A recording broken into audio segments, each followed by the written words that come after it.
Hola, mi nombre es Francisca Menábar y esta es una clase para poder preparar. Hola, mi nombre es Francisca Menábar y este es un video que nos va a permitir preparar de mejor manera nuestra clase de cinética química y bioenergética. Para poder contextualizar qué es cinética, cinética viene de la palabra kinesis, que significa movimiento, y es la rama de la química que estudia la velocidad con la que ocurren las reacciones y a partir de eso puede determinar también los mecanismos por los que estos ocurren. Las aplicaciones de la cinética son muy amplias, pueden aplicarse no solo en medicina, sino que en industria, en farmacéutica, porque nos interesa a veces hacer que reacciones ocurran más rápido, otras veces queremos que reacciones no ocurran o ocurran más lento, y por lo tanto es un área importante de explotar y de utilizar en distintos ámbitos. Ustedes probablemente van a pensar en varias reacciones que son muy rápidas y otras muy lentas. Vamos a ver algunos ejemplos de vida cotidiana que ustedes pueden reconocer. Reacciones rápidas podría ser, por ejemplo, la combustión de la madera o la explosión de los fuegos artificiales, en que la reacción ocurre en muy poco tiempo. Mientras otras reacciones, que son lentas, podría ser la oxidación del fierro, que requiere varios años, o la formación del petróleo, que incluso requiere varios siglos para que ocurra. Para poder entender la cinética, hay que entender cómo ocurre una reacción química. Y vamos entonces a revisar la teoría de las colisiones que nos permite entender cómo ocurre una reacción química y por lo tanto, a partir de eso, poder manejarla de mejor manera.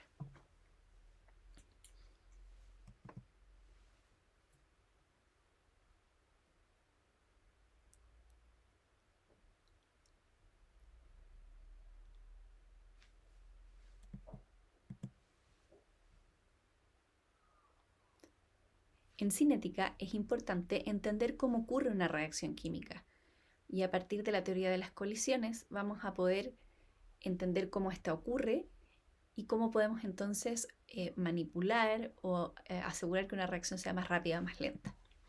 Para eso vamos a imaginarnos una reacción muy simple de intercambio de átomos entre AB y CD. La idea sería que se transformara entonces AD y BC. Esto no sabemos cómo ocurre, no sabemos el mecanismo, a lo mejor podría ocurrir en etapas, podría ocurrir en un solo paso, pero está claro que tendríamos que romper los enlaces de A con B y de C con D para poder formar enlaces entre AD y BC. Los mecanismos por lo que ocurre esto, vamos a ver después que la misma cinética nos da información. Pero como todavía falta para eso, vamos a pensar en este caso que ocurre en una sola etapa. ¿Qué nos aporta el modelo de las colisiones? Nos explica que a nivel molecular una reacción ocurre a través de choques. Y las moléculas están chocando constantemente y cuando una molécula entra en contacto con otra, mediante una colisión específica, puede ocurrir, puede no ocurrir una reacción química. Cuando este choque genera un cambio, entonces se llama choque efectivo. Volviendo a nuestro ejemplo, nos vamos a imaginar tres casos. El primero, vamos a hacer chocar a estas dos moléculas a pongamos una temperatura ambiente. ¿Ya? Estas dos moléculas, si ustedes se fijan, chocan una con otra, pero no ocurre una reacción química. Vuelven a la posición en la que estaban. Y es una colisión no efectiva porque no tiene energía cinética suficiente para que las nubes electrónicas alrededor de los átomos se encuentren.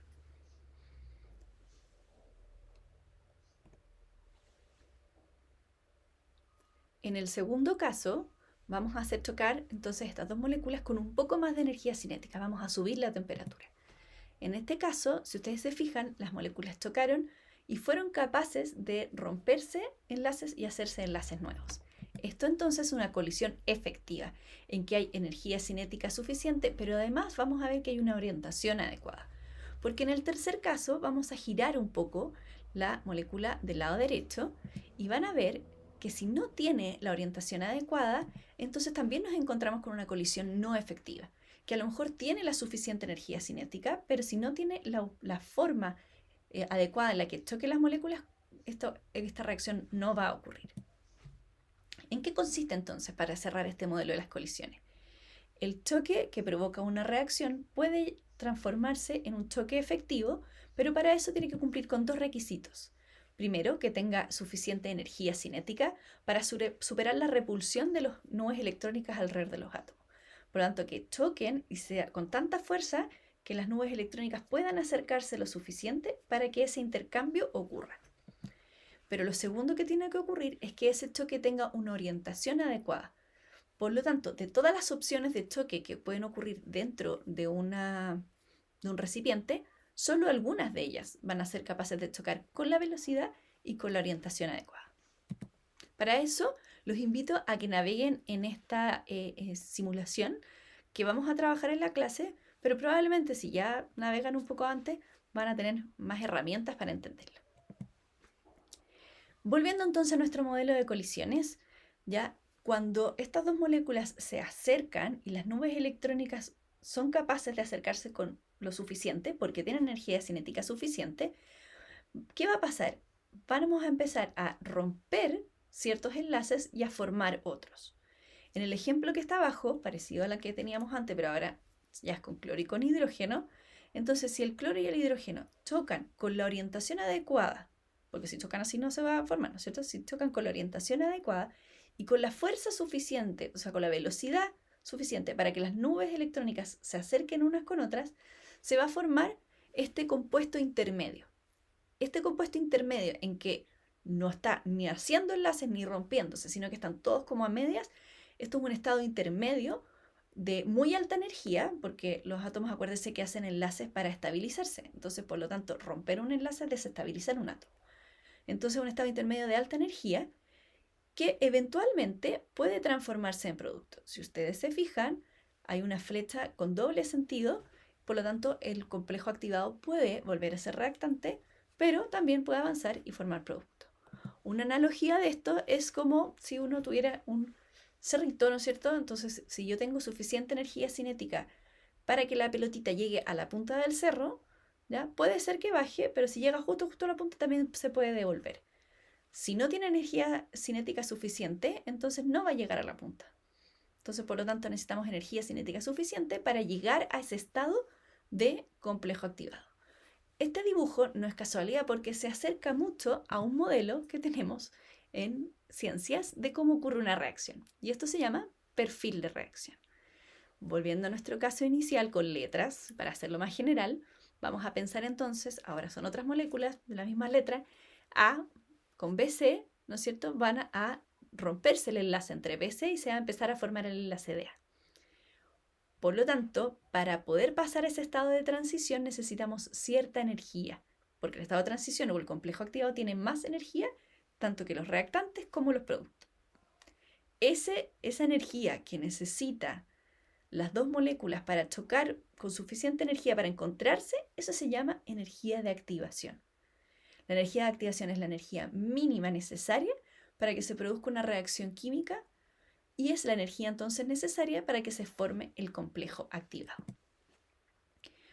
Recordar entonces, para que ocurra una reacción, estas deben colisionar entonces con la orientación correcta y con la energía cinética suficiente para que sea mayor a la energía de activación. En este caso, la energía de los reactantes es mayor que la energía de los productos. Entonces, nosotros tenemos acá, por un lado, la energía de activación, que es esta que está acá, va a ser la energía necesaria para formar el complejo activado. El complejo activado, si ustedes se fijan, hay una flecha doble. El complejo activado puede volver a ser reactante o eventualmente puede formar producto. La diferencia de energía entre los reactantes y los productos es la energía asociada a la reacción química, que es la que vamos a conversar en unos minutos más. Los perfiles de reacción entonces, y esto probablemente lo han visto varias veces en distintas instancias, las podemos clasificar como reacciones endotérmicas o reacciones exotérmicas, las que van a depender de la diferencia entre los reactantes y los productos. Ambas siempre van a tener energías de activación, que es la energía necesaria para llegar al estado de transición. Aquí también la energía necesaria para llegar al estado de transición.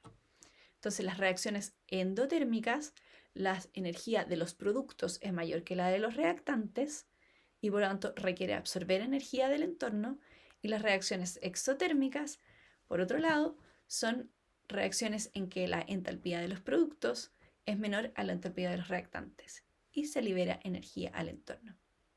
Vamos a revisar en esto unos minutos más. Les voy a dejar con este desafío. Revisen qué representan estos números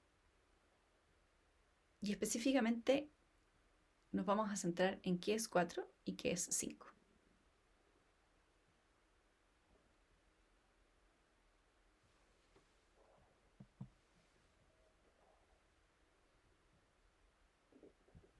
En el perfil de energía,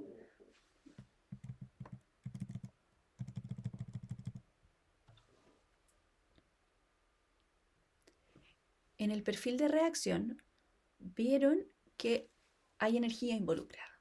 Entonces, ¿cómo se relaciona la energía con una reacción química? También nos va a afectar si esta ocurre o no. Para eso voy a ir a mi cocina y les voy a grabar cómo se quema un maní.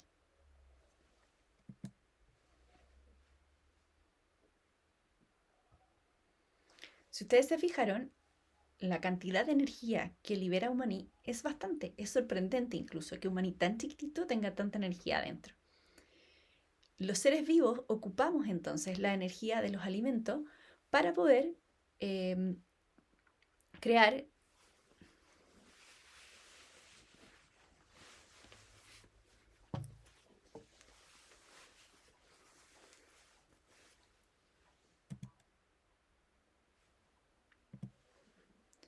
Veamos ahora desde el punto de vista químico qué es lo que pasó con el maní. El maní tiene energía contenida adentro que fue liberada a través y fue evidenciada a través de la combustión.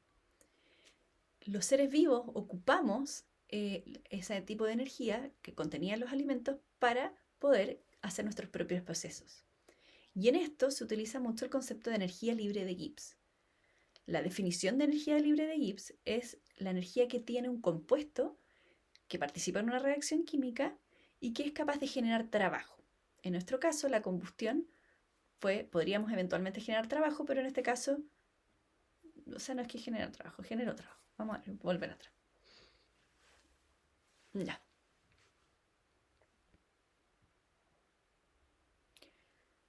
Si pensamos en lo que acabamos de observar, vimos que la cantidad de energía que libera un maní es muchísima, y eso que es muy, muy pequeña. Y para poder medir entonces cuánta es la energía contenida en los alimentos, no solo en los alimentos, sino que en cualquier reactivo químico, se ocupa un concepto que es la energía libre de Gibbs, que consiste en la energía química contenida en los participantes de una reacción química. La definición oficial es que expresa la cantidad de energía capaz de generar trabajo durante una reacción química a presión y temperatura constante, que son los sistemas en general con los que trabajamos, son a presión y temperatura constante. La unidad de medida de energía es caloría o joule. En el caso de los alimentos, cuando hablamos de una caloría, en general son kilocalorías, ¿ya? Y una caloría corresponde a 4,184 joules. Los seres vivos, nosotros ocupamos la diferencia de energía libre entre los alimentos y los productos y podemos obtener esa energía para poder desarrollar trabajo. Por lo tanto, la energía libre de Gibbs es un concepto muy utilizado en metabolismo de los seres vivos. ¿De dónde salió la energía libre de Gibbs? Es una función de estado. Eso quiere decir que solamente depende del estado en que se encuentran los reactantes y productos. Y depende de las funciones de entalpía y entropía. Y estas tienen que ver con nos van a poder permitir predecir la espontaneidad de los procesos. En forma breve les voy a explicar qué es entalpía y entropía, ya en la siguiente diapositiva, pero quiero que vean que la reacción, o sea, que la fórmula de la energía libre de Gibbs involucra la entalpía, que es la letra H, la temperatura en Kelvin o temperatura absoluta, y la entropía, que es delta S. Las diferencias